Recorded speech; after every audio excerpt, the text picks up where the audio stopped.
찬송가 285장으로 찬송하겠습니다. 285장 찬송입니다.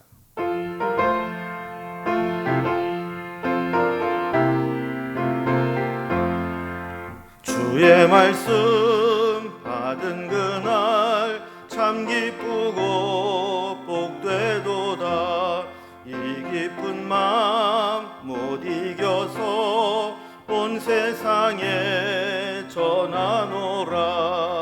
기쁜 날 주 나의 죄 다 씻은 날 늘 깨어서 기도하고 늘 기쁘게 살아가리. 기쁜 날 주 나의 죄 다 씻은 날 이 좋은 날 내 천한 몸 새 사람이 되었으니 이 몸과 마음 다 바쳐서 영광의 주 늘 섬기리. 기쁜 날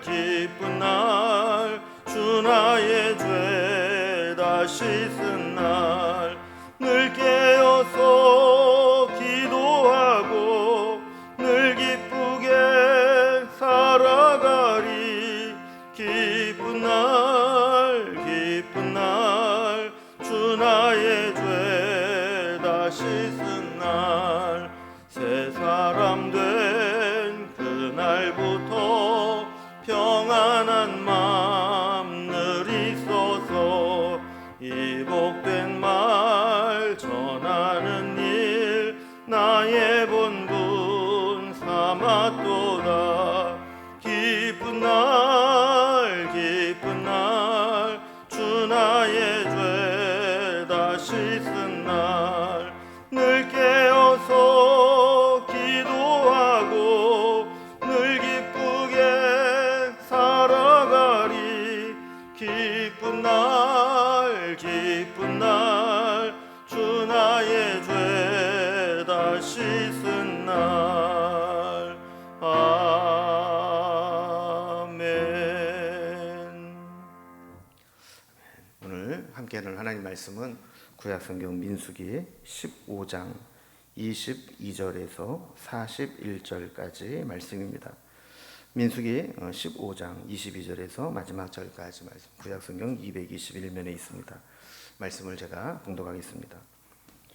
너희가 그릇 범죄하여 여호와가 모세에게 말씀하신 이 모든 명령을 지키지 못하되 곧 여호와께서 모세를 통하여 너희에게 명령한 모든 것을 여호와께서 명령한 날 이후부터 너희 대대에 지키지 못하여 회중이 부지중에 범죄하였거든 온 회중은 수송아지 한 마리를 여호와께 향기로운 화제로 드리고 규례대로 소제와 전제를 드리고 숫 염소 한 마리를 속죄제로 드릴 것이라. 제사장이 이스라엘 자손의 온 회중을 위하여 속죄하면 그들이 사함을 받으리니 이는 그가 부지중에 범죄함이며 또 부지중에 범죄함으로 말미암아 헌물 곧 화제와 속죄제를 여호와께 드렸음이라. 이스라엘 자손의 온 회중과 그들 중에 거류하는 타국인도 사함을 받을 것은 온 백성이 부지중에 범죄하였음이니라. 만일 한 사람이 부지중에 범죄하면 1년 된 암염소를 속죄제로 드릴 것이요 제사장은 그 부지중에 범죄한 사람이 부지중에 여호와 앞에 범한 죄를 위하여 속죄하여 그 죄를 속할지니 그리하면 사함을 얻으리라. 이스라엘 자손 중 본토 소생이든지 그들 중에 거류하는 타국인이든지 누구든 부지중에 범죄한 자에 대한 법이 동일하거니와 본토인이든지 타국인이든지 고의로 무엇을 범하면 누구나 여호와를 비방하는 자니 그의 백성 중에서 끊어질 것이라. 그런 사람은 여호와의 말씀을 멸시하고 그의 명령을 파괴하였은즉 그의 죄악이 자기에게로 돌아가서 온전히 끊어지리라. 이스라엘 자손이 광야에 거류할 때에 안식일에 어떤 사람이 나무하는 것을 발견한지라. 그 나무하는 자를 발견한 자들이 그를 모세와 아론과 온 회중 앞으로 끌어왔으나 어떻게 처치하는지 지시하심을 받지 못한 고로 가두었더니 여호와께서 모세에게 이르시되 그 사람을 반드시 죽일지니 온 회중이 진영 밖에서 돌로 그를 칠지니라. 온 회중이 곧 그를 진영 밖으로 끌어내고 돌로 그를 쳐 죽여서 여호와께서 모세에게 명하신 대로 하니라. 여호와께서 모세에게 말씀하여 이르시되 이스라엘 자손에게 명령하여 대대로 그들의 옷단 귀에 술을 만들고 청색 끈을 그 귀의 술에 더하라. 이 술은 너희가 보고 여호와의 모든 계명을 기억하여 준행하고 너희를 방종하게 하는 자신의 마음과 눈의 욕심을 따라 음행하지 않게 하기 위함이라. 그리하여 너희가 내 모든 계명을 기억하고 행하면 너희 하나님 앞에 거룩하리라. 나는 여호와 너희 하나님이라. 나는 너희의 하나님이 되려고 너희를 애굽 땅에서 인도하여 내었느니라. 나는 여호와 너희의 하나님이니라. 아멘. 우리가 지금 살펴보고 있는 민수기 15장은 광야에 있을 때 지킬 규례가 아니고 앞으로 하나님이 허락하신 가나안 땅에 들어가게 될 때 지켜야 될 규례들을 말씀하고 있다고 우리가 어제부터 살펴보았습니다. 어제는 여러 가지 제사 제도를 드릴 때 추가되는 소제물과 전제물에 대한 규례를 살펴보았고, 또 타국인도 본토인 이스라엘 백성들과 차별 없이 동일하게 이 제사 제도를 적용해야 된다라는 말씀을 살펴보았습니다. 그리고 그 땅에 들어가서 첫 열매를 거두게 될 때 그 하나님께 거제로 드리라는 말씀까지 살펴보았죠.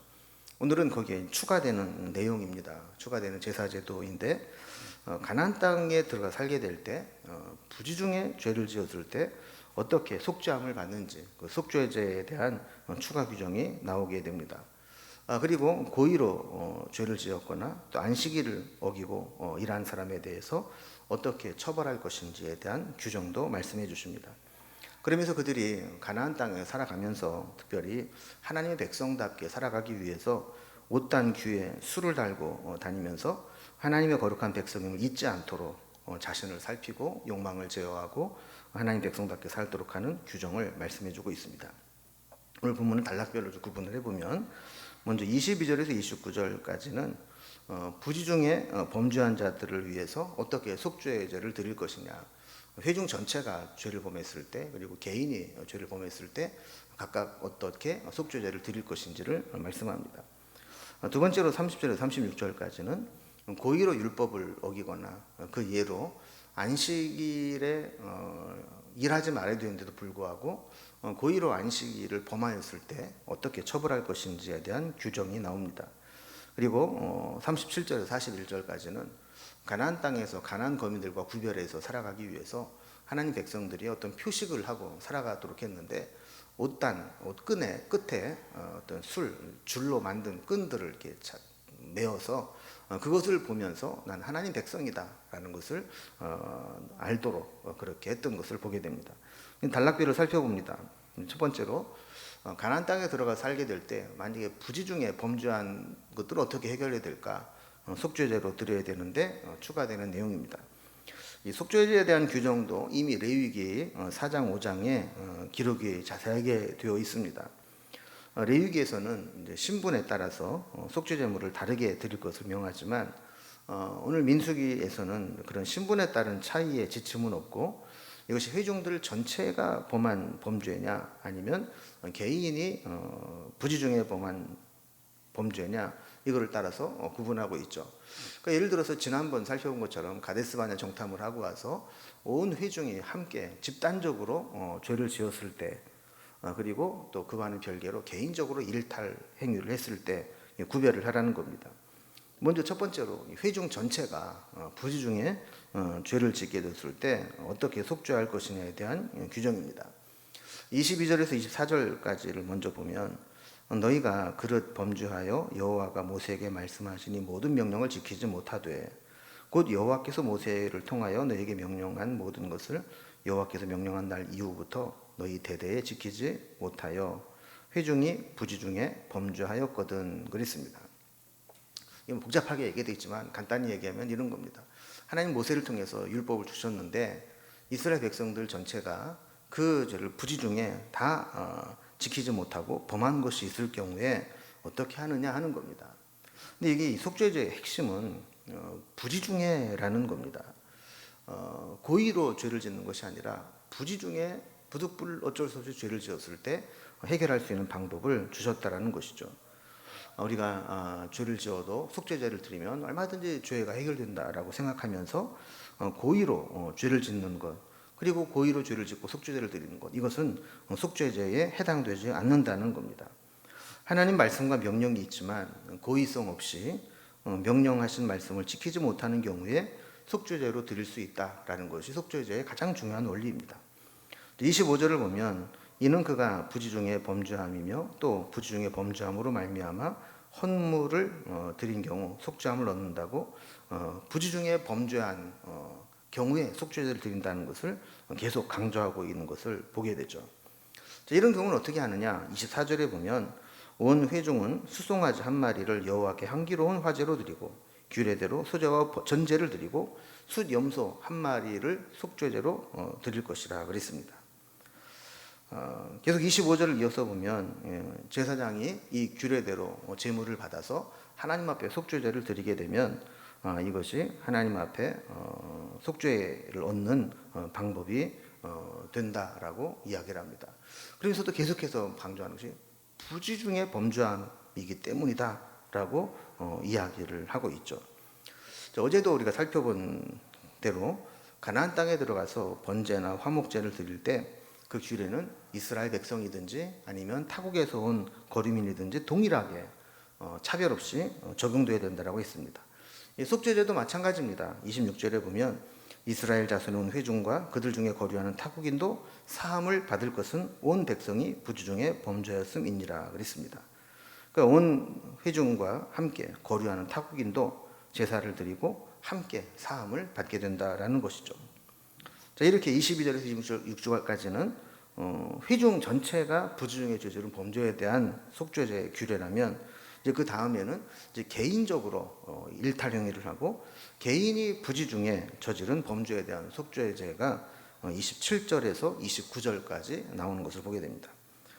개인도 마찬가지죠. 공통된 것은 이게 부지 중에 지은 죄라 된다는 겁니다. 고의적으로 지은 죄는 해당되지 않고 부지 중에 지은 죄만 속죄제를 드릴 수 있다라는 겁니다.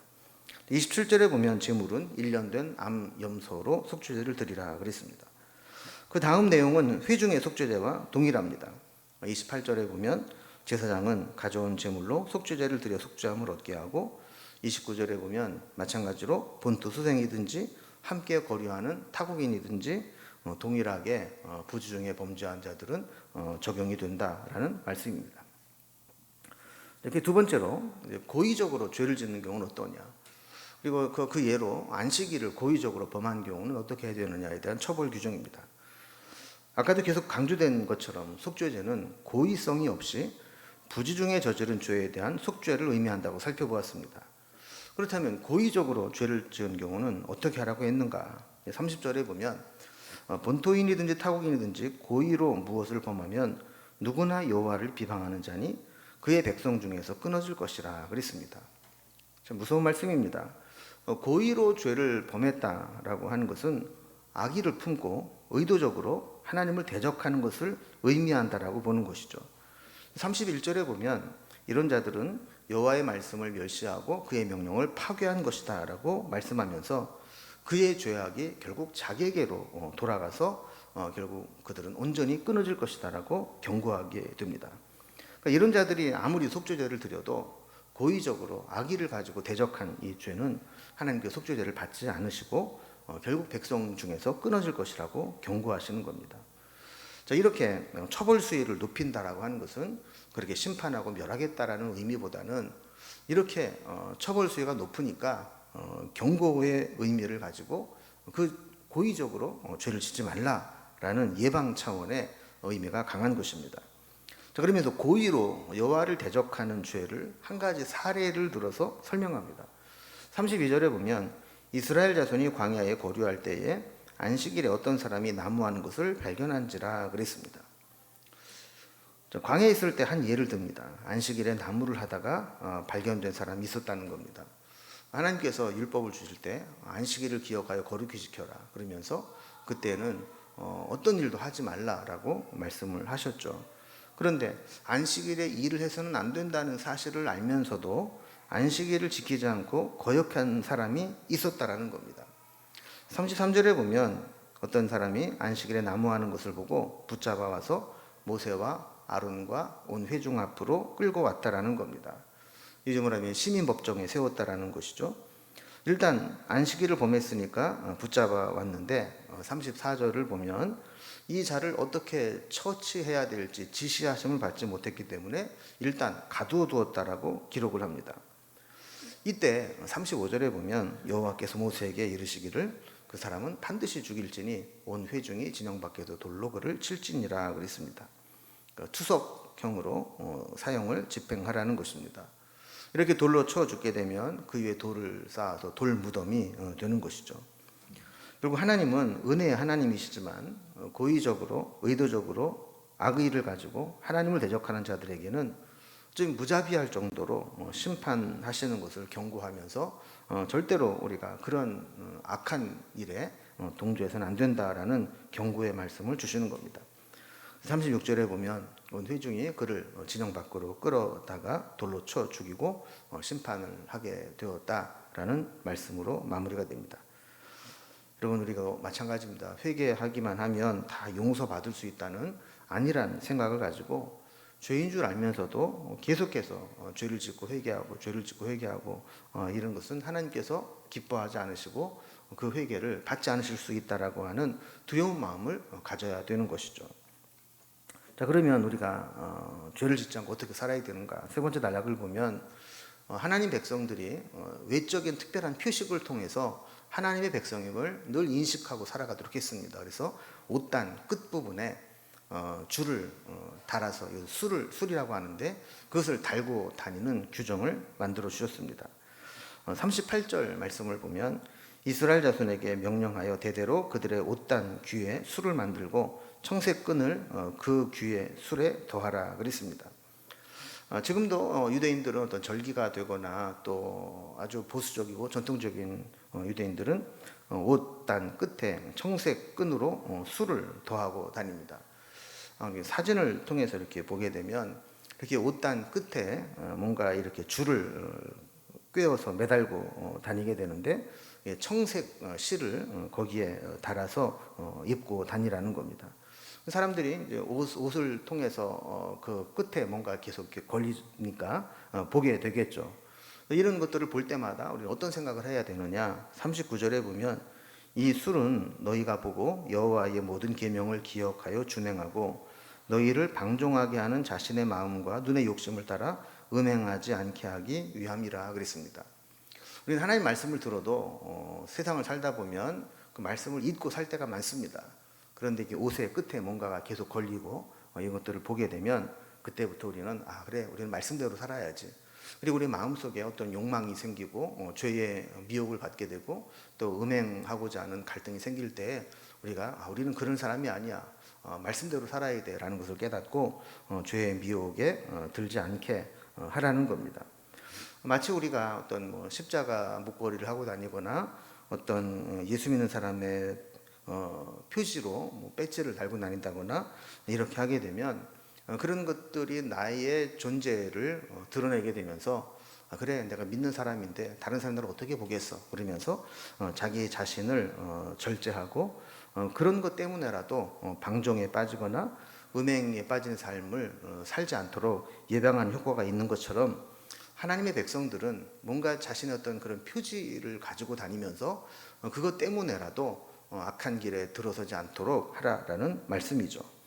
40절 말씀처럼 그리하여 너희가 내 모든 계명을 기억하고 행하면 너희의 하나님 앞에 거룩하리라 이렇게 말씀을 했습니다.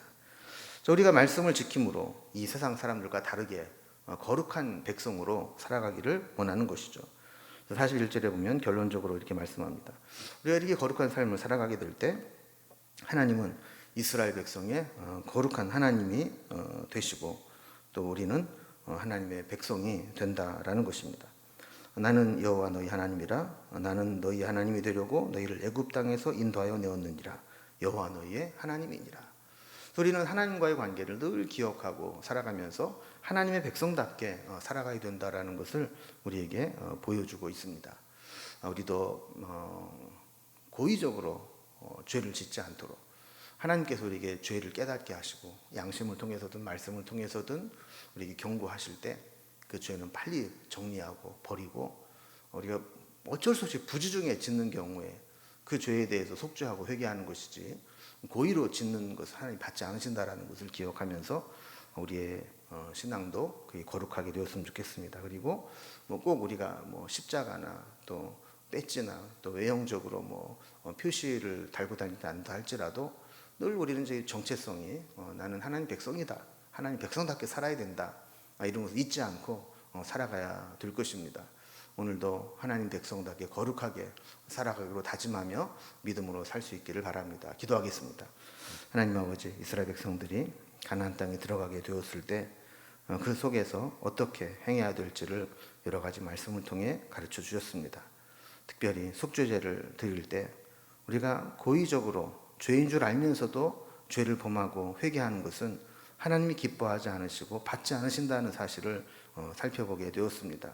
우리의 연약함 때문에 부지중에 어쩔 수 없이 불강력적으로 죄를 지은 것에 대해서 회개할지언정 우리가 고의적으로 악한 마음으로 죄인 줄 알면서도 죄를 끊어버리지 못하는 어리석음을 범하지 않도록 인도하여 주옵소서. 오히려 세상을 살아가면서 옷단 끝에 술을 달아 매듯이 우리는 하나님의 자녀라는 사실을 늘 기억하며 하나님 백성답게, 하나님 자녀답게 살아가는 삶이 될 수 있도록 인도해 주옵소서. 오늘도 하루를 살아가는 날 동안 하나님 은혜로 우리를 이끌어 주시고 인도해 주시기를 소망하며 예수님의 이름으로 기도드리옵나이다. 아멘. 각자의 기도 제목들로 자유롭게 기도하시겠습니다.